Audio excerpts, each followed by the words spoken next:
Okay, so let's start from when an attack.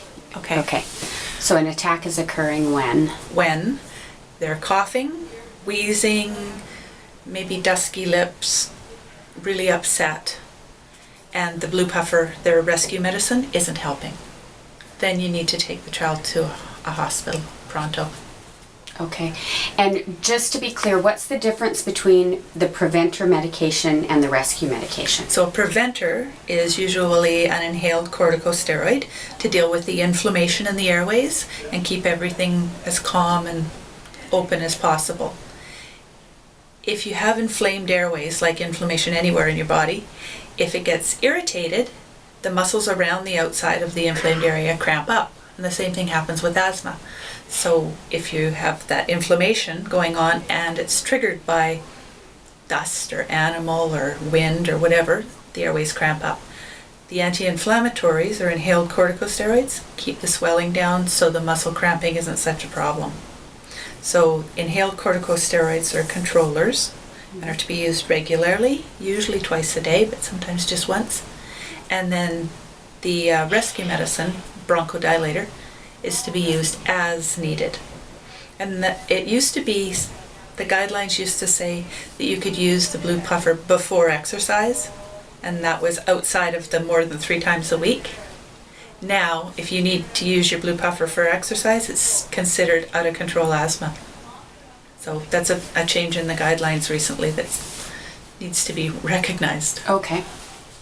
Okay, and you mentioned asthma triggers. Maybe you can just give me an idea of what some of those Sure. are. There's allergic triggers and non-allergic triggers. And allergic triggers are things like pollen, dust mites, if a child has a dust mite allergy, animals, obviously. Non-allergic triggers can be weather, emotion. So the emotion doesn't cause the asthma, but if you have asthma and you're stressed and you breathe really quickly, it cools and dries your airways and makes the asthma worse. So stress actually is a trigger. Sometimes food additives can trigger. Smoke, obviously, is a irritant. I think those are the main Cleaning ones. supplies and perfumes? Cleaning does supplies can be if Yeah. they're strong, and some people advocate using the green cleaning supplies, but I have a little bit of asthma and the ammonia in the green products really bothers my breathing, so I can't use that. Perfumes tend to bother people only if they're made with synthetic ingredients. The really good expensive perfumes don't bother people's lungs as much as the least expensive. In some people too, there's aspirin sensitivity or non-steroidal anti-inflammatories. That can be a trigger, but it's a pretty specific trigger. It's not something you'd run into by mistake, right? Okay. What's an asthma action plan? An asthma action plan is a written plan, and they're usually divided and color-coded. So green, you're good to go. Yellow, take caution, slow down. And red, stop. You need to think about this. So if you're in the green zone, you're having symptoms less than 3 times a week, not coughing in the night, able to do what you need to do in the daytime, not missing school or anything. And sometimes we have people do peak flow measurements where they blow into a meter so we know what their best peak flow is. People who have had asthma for a while can sort of lose perception of their symptoms. They think it's normal to cough and wheeze all the time. So for them, we would get them to do a peak flow measurement and get it as good as possible while on medicines.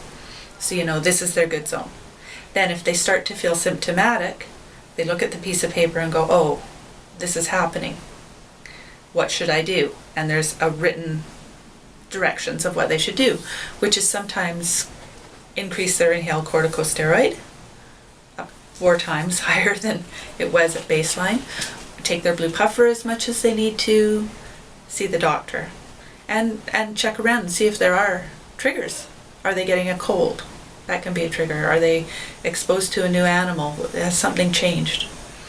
And so if they're measuring peak flow, if their peak flow drops a certain amount. So for the people who don't perceive symptoms because they're used to that, we give them a peak flow meter, and if they think something might be going on but they're trying to ignore it, They can blow into the peak flow meter. If it's low, they start on their extra medication.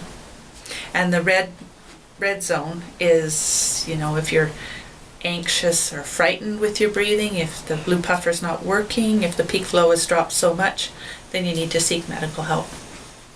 So should parents share this action plan with the teachers, or do they need that much detail? I'm not sure the teachers need that much information. The teachers need to know the child has asthma.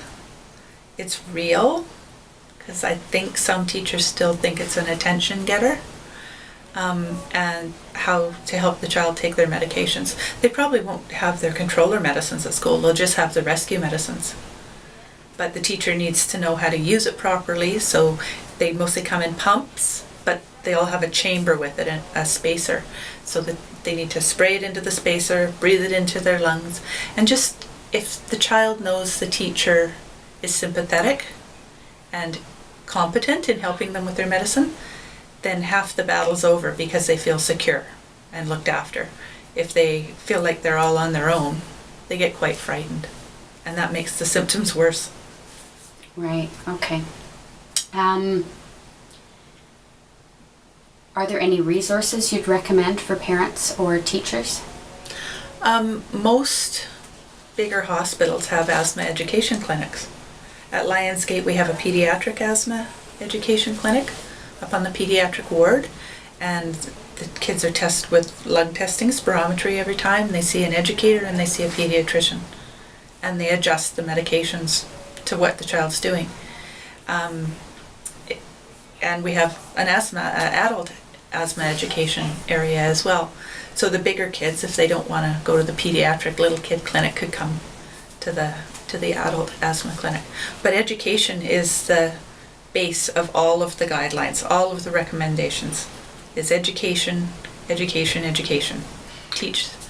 Are there any websites that teachers could visit to get a quick overview that you... The BC Lung Association website has some good information, and I believe there is a for teachers part on it. The Calgary Asthma Network also has a really good website.